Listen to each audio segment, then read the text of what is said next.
Này đông nhấp tay dày. Đây đông hiệp lời trời.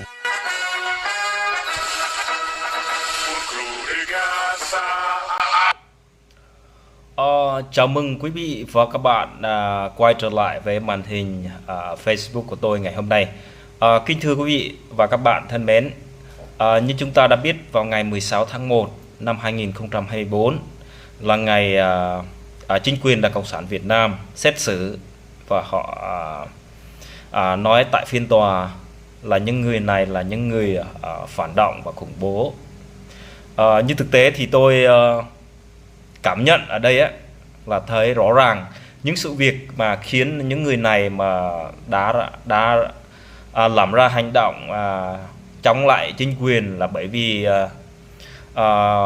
theo cái suy nghĩ của tôi á, là cái này nếu mà nói về một phần thì họ bảo vệ quyền lợi của họ về quyền sử dụng đất đai hay là quyền sử dụng về một công việc gì đó thì nói riêng, còn nói chung thì họ đã bị đàn áp cho nên họ mới có dám đứng lên đấu tranh với chính quyền Đảng Cộng sản Việt Nam. Còn như thực tế thì đối với những người chính quyền Đảng Cộng sản Việt Nam thì họ luôn luôn cáo buộc những người mà đi ở Thái rồi rồi ở Mỹ nói là phản động, nói là khủng bố. Ngoài điều đó là nói ra những cái câu mà gây chia rẽ khối đoàn kết, rồi sau đó là dùng vũ khí để chống lại chính quyền Đảng Cộng sản Việt Nam. Còn ở đây thì tôi thấy là có cái là nghịch biến với lại là cái cáo buộc của chính quyền Đảng Cộng sản Việt Nam ở đây á, tôi thấy là cái vô lý, thật sự là vô lý. Bởi vì sao các bạn thường nghĩ xem, nếu mà nói về cái câu dân gian người ta thường nói á, không có lửa mà làm sao có khói đó. Ở đây thì tôi thấy những người dân Tây Nguyên bản địa họ đứng lên đấu tranh chắc có lẽ là về cái mục đích gì đó, chứ không phải là người ta chui vào đầu vào sọ mà không biết cái gì cả. Nếu mà người ta làm mà không biết tính toán, không có ai làm đâu các bạn ơi. Ở đây tôi thấy chính quyền Đảng Cộng sản Việt Nam cáo buộc người ta, vu khống người ta là một cái căn bệnh vô lý.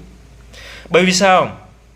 Hiện tại như chúng tôi rời khỏi Việt Nam không phải là lý do mà chúng tôi gây kích động nhà nước, mà cũng không có lý do mà chúng tôi đi cầm súng hay là cầm rựa cầm dao mà đi giết cán bộ hay là đảng viên của bộ chính trị của Đảng Cộng sản Việt Nam. Trong khi đó là người dân của tôi hiện tại bây giờ nói thật sự là người Gia Rai nói riêng, còn người Dega của chúng tôi là nói chung, hầu hết là tất cả những ai mà rời khỏi quê hương đất nước của chúng tôi á, thật sự là chúng tôi không có quyền. Thứ nhất là quyền sử dụng đất, thứ hai là quyền tự do tôn giáo, và thứ ba là quyền ngôn luận, và thứ tư là quyền tự do về nhân quyền và quyền của con người, cơ bản của con người. Nhưng trong khi đó chúng tôi không có làm gì cả, và chúng tôi không có một hành động gì cả, chỉ có thờ phượng Chúa, sau đó là đi làm, đi nương đi rẫy, sau đó là về nhà.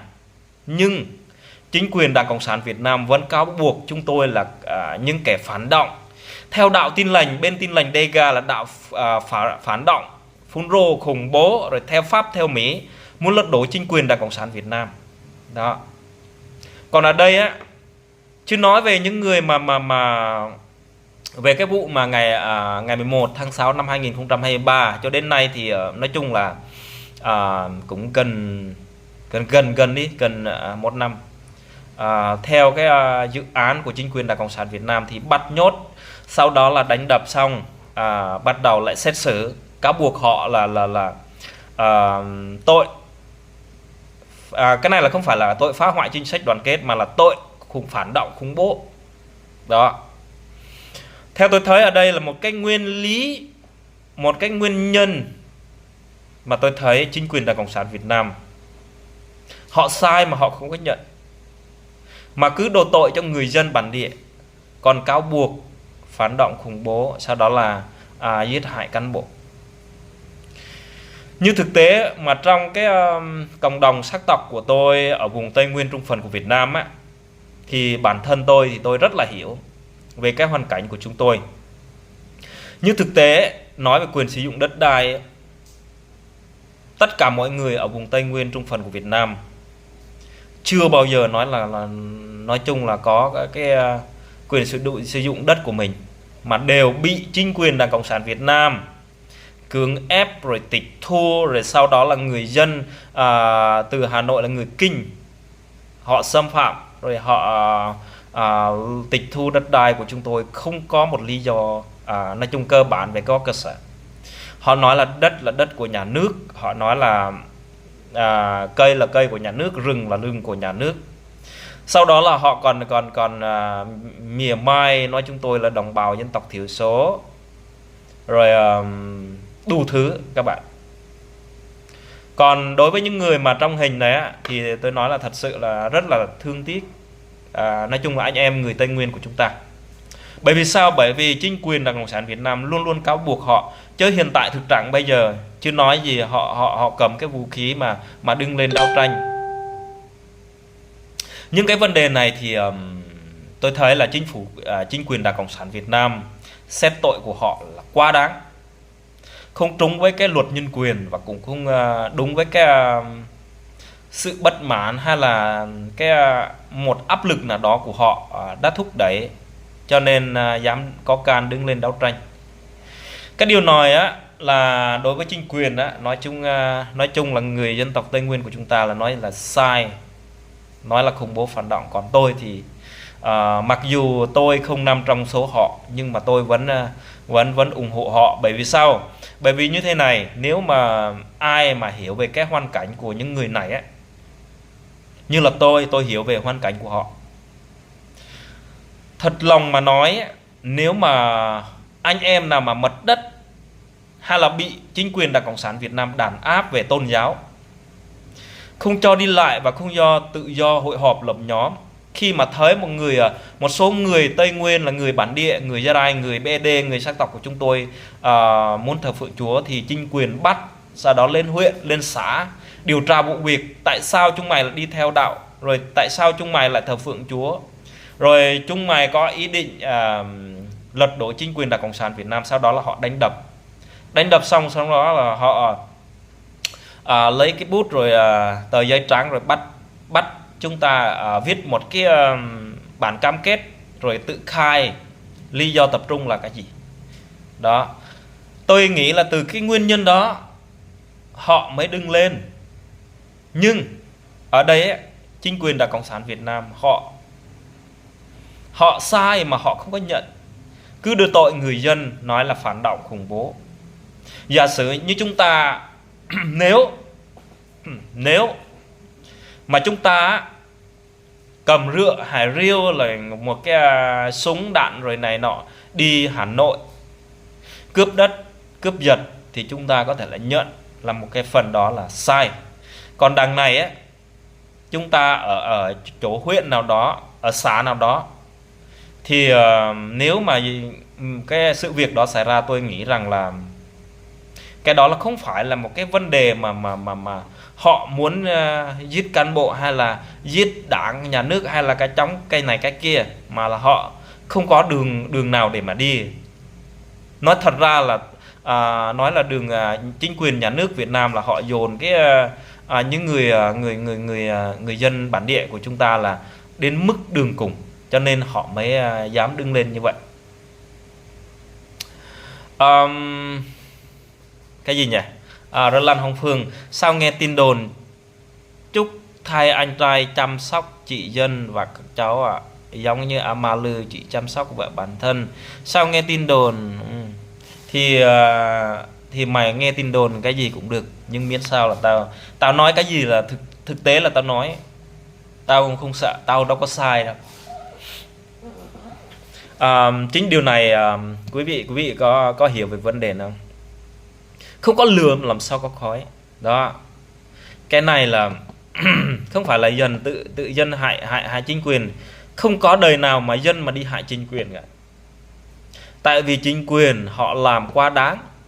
Tại vì chính quyền họ cướp và bóc lột dân chúng quá là mãnh liệt, đàn áp rất là tàn bạo, cho nên họ mới đứng lên đấu tranh. Chứ nếu mà thực trạng con người với con người á, nói chung là lựa lời mà nói cho vừa lòng nhau, học ăn, học nói, học gói, học mở.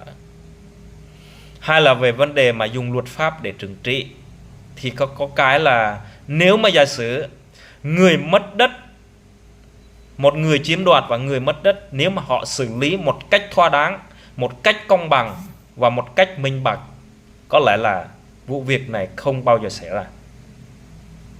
Còn nếu mà giả sử người bị hại vẫn là người bị hại, còn người cướp bóc hay người bóc lột vẫn là chiến thắng, họ dùng tiền, thì điều đó là người nào mà chả bực anh em. Tôi thấy thì cái này thì điều này là hoàn toàn là, nói chung là cái chính quyền Việt Nam họ cáo buộc. Thật sự mà nói, tôi nói về cái hội thánh của chúng tôi hiện tại bây giờ, hội thánh Tin Lành Dega ở vùng Tây Nguyên Trung Phần của Việt Nam.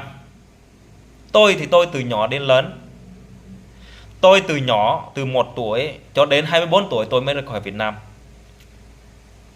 Và tôi thừa biết cái nào cái đúng và cái nào cái sai.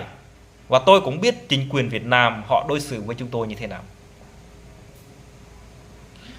Ở đây là tôi đưa cái sự việc cụ thể. Có ai biết về cái vấn đề mà đất nước Ayunha hồi xưa đó, trong Long Hồ đó là đất của cha mẹ tổ tiên của tôi, nói chung là nhân dân làng của tôi. Thật sự hồi xưa mà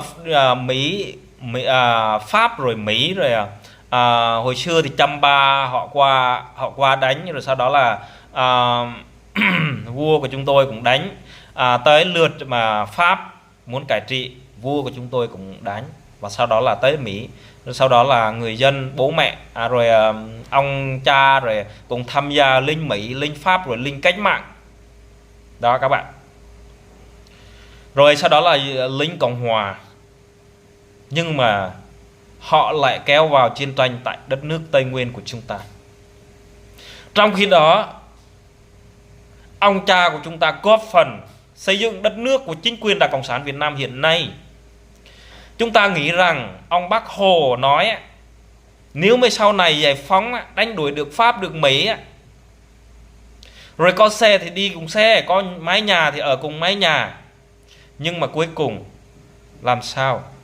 Họ lợi dụng những người sắc tộc của chúng ta trong Pháp, trong Mỹ, sau đó là đánh dân Cộng Hòa.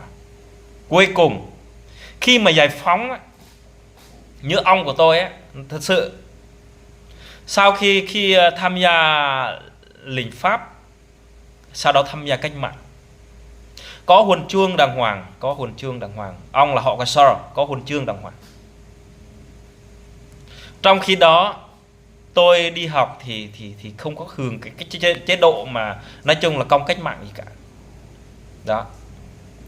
Khi mà hồi xưa chiến tranh là ông bà của tôi đổ ra mồ hôi nước mắt, rồi cùi lưu đạn của cách mạng đưa cho bộ đội. Cuối cùng làm sao? Khi mà giải phóng, chính nhà nước, chính quyền Đảng Cộng sản Việt Nam lại tịch thu hết đất đai của chúng tôi. Đó, cái đó các bạn. Nếu mà chính quyền Đảng Cộng sản Việt Nam họ đối xử tốt, họ làm một công bằng, dân chủ văn minh, thì chắc có lẽ là dân nó không có rối loạn.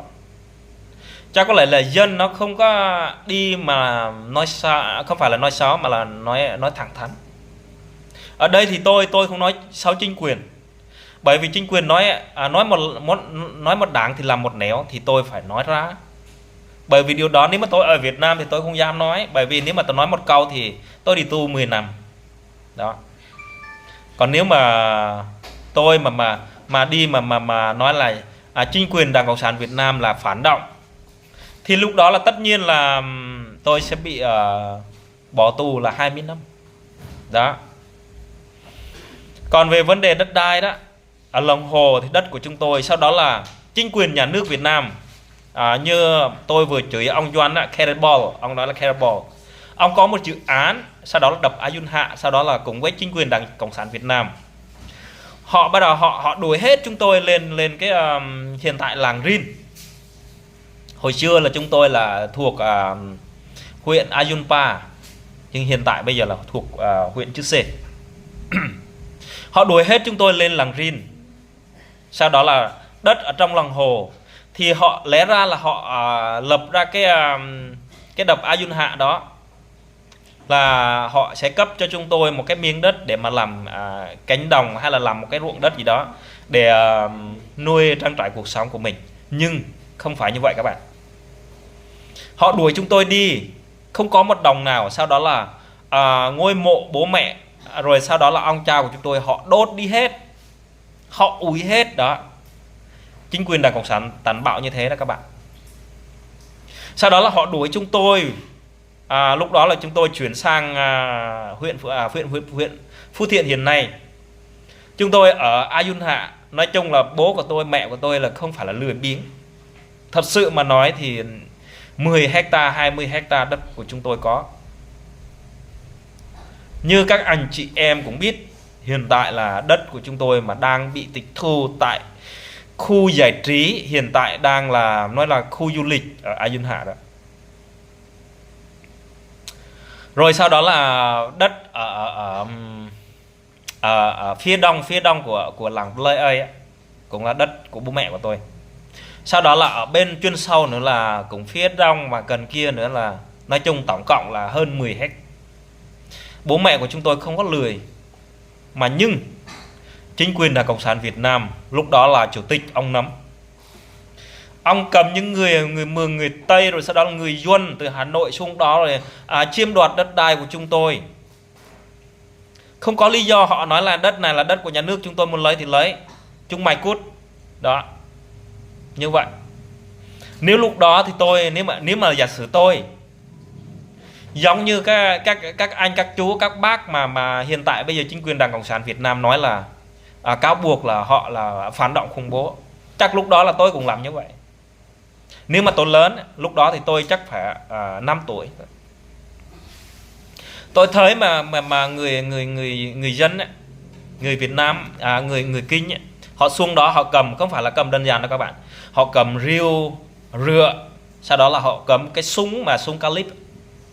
Lúc đó thì thời nhiều người vẫn còn dùng súng. Lúc đó là nhà nước Việt Nam họ chưa tịch thu tất cả các súng đạn đâu các bạn.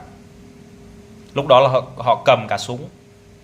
Người Thái rồi người Kinh từ Hà Nội là họ cầm cả súng.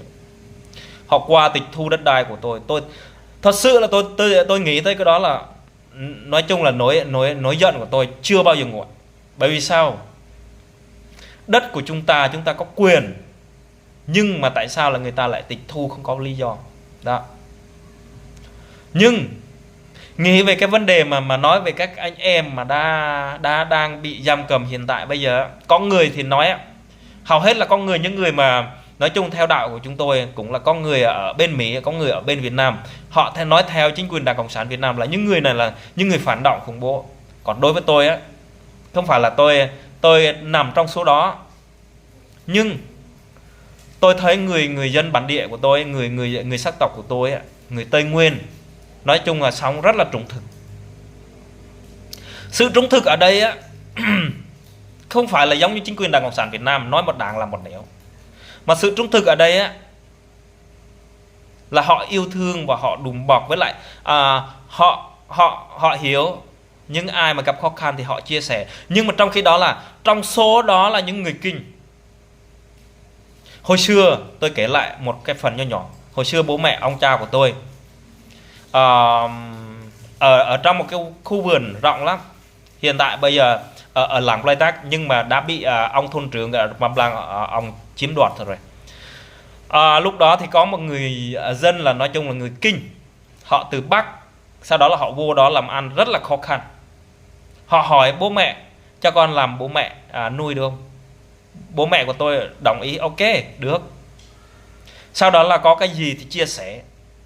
Bởi vì mình nghĩ rằng là mình có giang mà. Hồi xưa là mình bố mẹ của tôi, ông cha của tôi giang mà, giang kiểu như đi theo Patao, rồi sau đó là đi theo vua mà, vua Chrai mà, cung giang rồi làm cái này làm cái kia. Lúc đó thì nói chung là nếu mà mình nhiều cấm kỵ và không nên nói chung là thương người giống như thương thân của mình ấy. Lúc đó thì người Kinh họ vô thì họ muốn làm quen thì ok làm quen. Bởi vì khi mà mình thấy họ thiếu thốn thì bố mẹ của tôi cho những cái gì mình có, chia sẻ. Sau đó sau một thời á, người Kinh đó là nói là khi mà họ giàu, sau đó là họ phản đối, phản lại. Đó. Phản lại sao? Lúc đó thì nói chung là đất nước của chúng ta thì khi mà đất của chúng ta trong á, họ chỉ cho những người dân của họ, họ chiếm dần.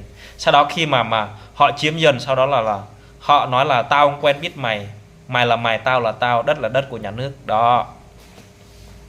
Cho đến hiện tại bây giờ nhiều người đã nói những ông này, những ông kia rồi đáng đời những người mà công an đã bắt, những người kẻ phản động khủng bố. Còn đối với tôi không nói như vậy. Nếu tôi là một người theo đạo, tôi có nguyện cho những người này và tôi có nguyện cho chính phủ Đảng Cộng sản Việt Nam. Cái đó là điều tôi muốn làm.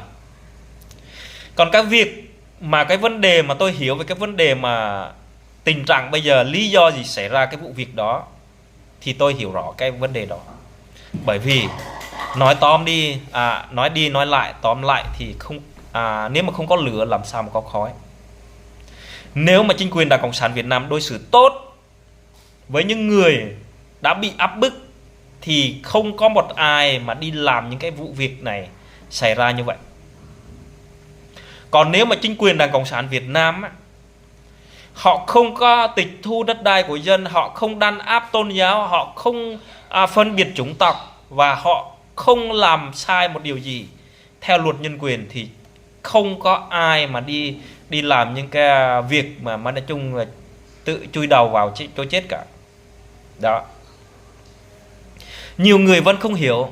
Nhiều người nghĩ rằng những người mà ví dụ là tôi nói ở đây thật sự là những người mà theo đạo Tin Lành miền Nam Việt Nam này, những người theo đạo Công giáo này, những người mà chưa theo đạo này, họ hiểu về cái vấn đề mà khi mà chính quyền Đảng Cộng sản Việt Nam nói rằng là những người theo tôn giáo Hội Thánh Tin Lành DEGA là phản động, là khủng bố, muốn lật đổ chính quyền Đảng Cộng sản Việt Nam.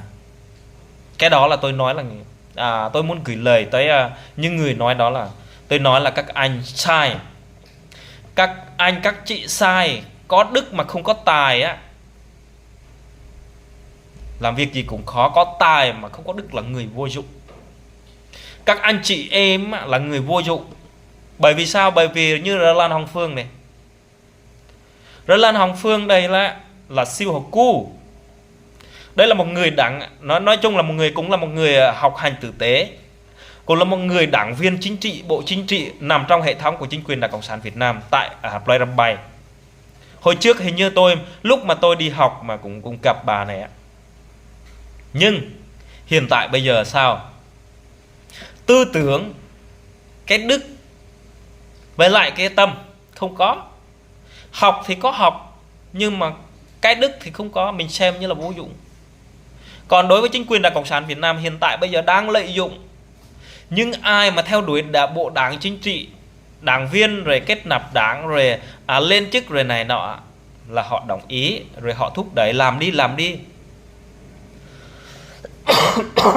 Sau đó là họ nói làm tốt lắm. Khi mà xảy ra vụ việc họ nói là không phải chúng tôi giết họ, mà là chính người Gia Rai đánh người Gia Rai. Đó. Thế đó. Các anh em nghĩ sao? Nói chung thật sự là thấy tội những người mà đang bị cáo buộc nói là phản động khủng bố và hiện tại đang bị giam cầm.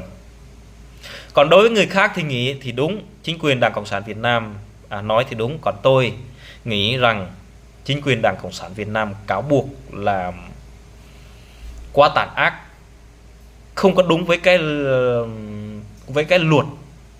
Nếu mà đúng với cái luật, nhưng mà cái sai trước tiên là không phải là ở dân, mà là ở chỗ chính quyền Đảng Cộng sản Việt Nam, mà là ở chỗ nhà nước.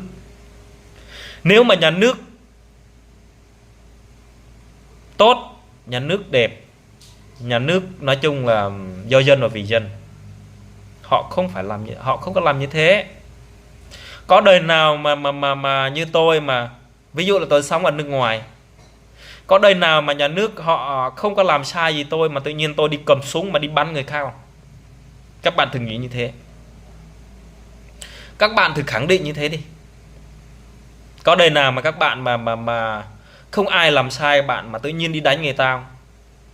Không bao giờ. Tôi nói thật lòng như thế. Không bao giờ, không có ai mà làm như thế. Đó.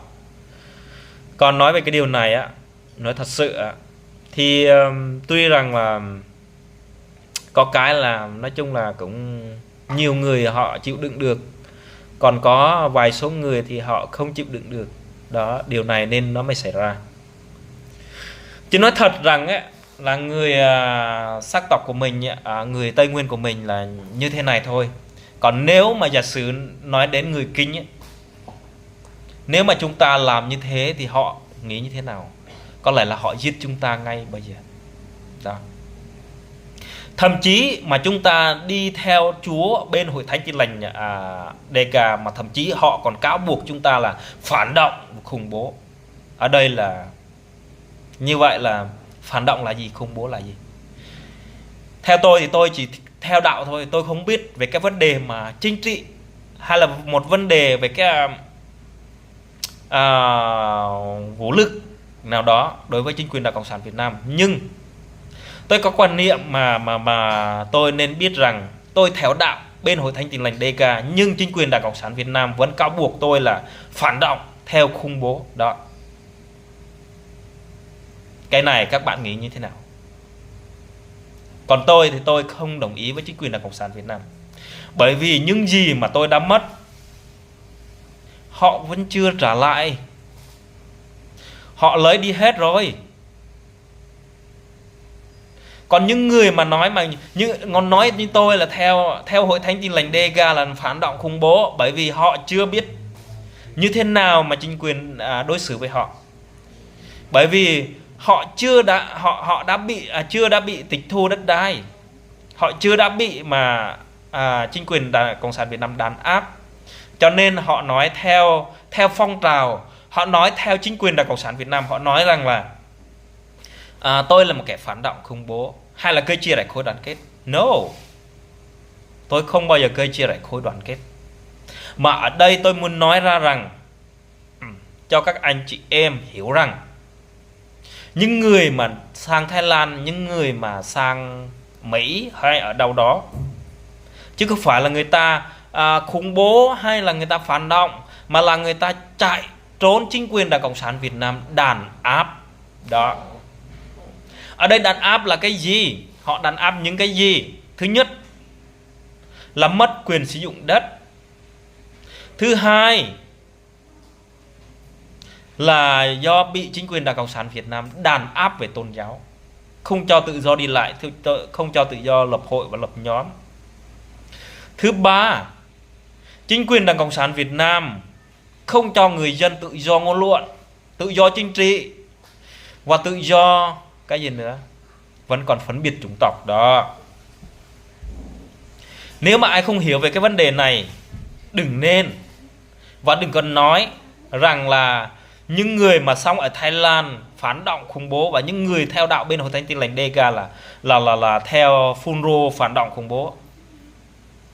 Đó. Nếu mà ai không hiểu về cái vấn đề này á, search Google. Search Google ở đây á có hai Google, có nhiều cách search. Nhưng các anh chị phải nhận dạng ra rằng có cái là người ta đăng từ hồi xưa là chắc chắn là đúng, còn nhưng bây giờ hiện tại bây giờ nói thật thì phóng viên nôn láo nhà báo nói thêm. Đó.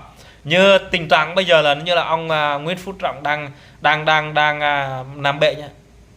Thì tôi lấy cái tin tức này á, không phải là tự tôi lấy mà là cũng người Việt họ tung tin nói là ông chết rồi. Thì mình nói thì ông chết thì mình nói chết thôi. Còn những người khác thì mình không có biết. Đó. Còn nếu mà các bạn đọc cái Google hay là tìm một cái gì đó về vấn đề Phun-rô là gì, hay là Bajaraka là gì, còn theo đạo Chúa là từ hồi xưa tới đâu, và làm tại sao là mình lại theo Chúa, và tại sao những người khủng bố lại xuất hiện, người phản động lại có. Và tại sao lại có nhiều rắc rối trên xã hội này? Lại tại sao lại vấn đề chính trị lại rối loạn, nước này trong nước kia, rồi nước kia lại không ổn định. Đó, mình phải đọc mình mới hiểu.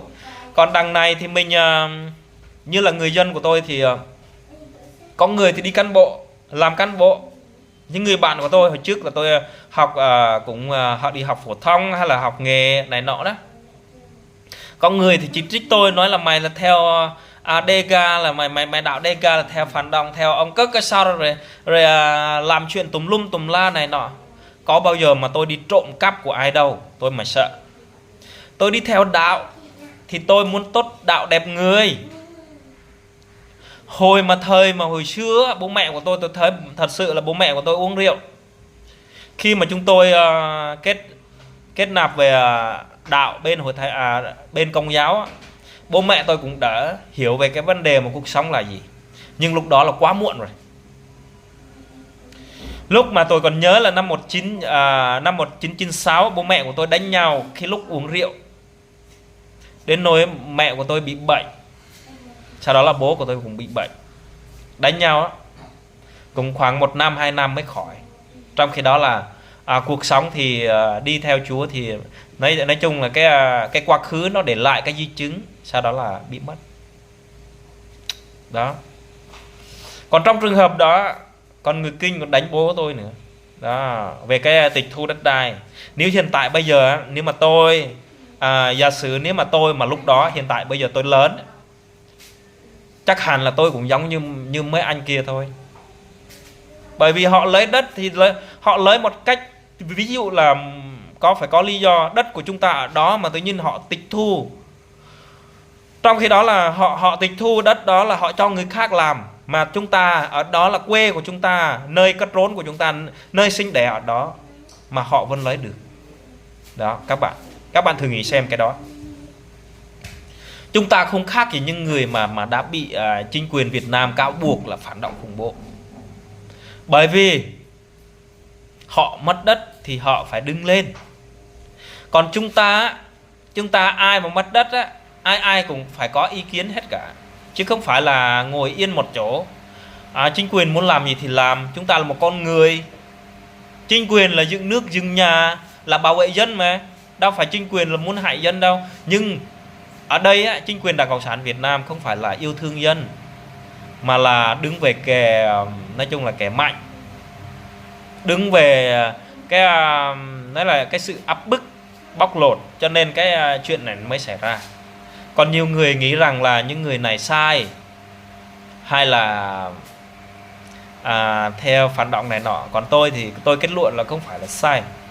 Theo sự kết luận của chính quyền Đảng Cộng sản Việt Nam, cáo buộc những người này là không có đúng. Nếu mà chính quyền tốt thì họ không có làm như thế. Bởi vì họ mức đường cùng của họ. Nếu mà họ không có chiến đấu, làm sao mà thế giới nó biết về cái vụ việc này? Nếu mà họ không đứng lên, làm sao mà người ta hiểu được cái lòng khát khao của họ, cái sự đau khổ của họ. Đó, cái vấn đề nó mới xảy ra.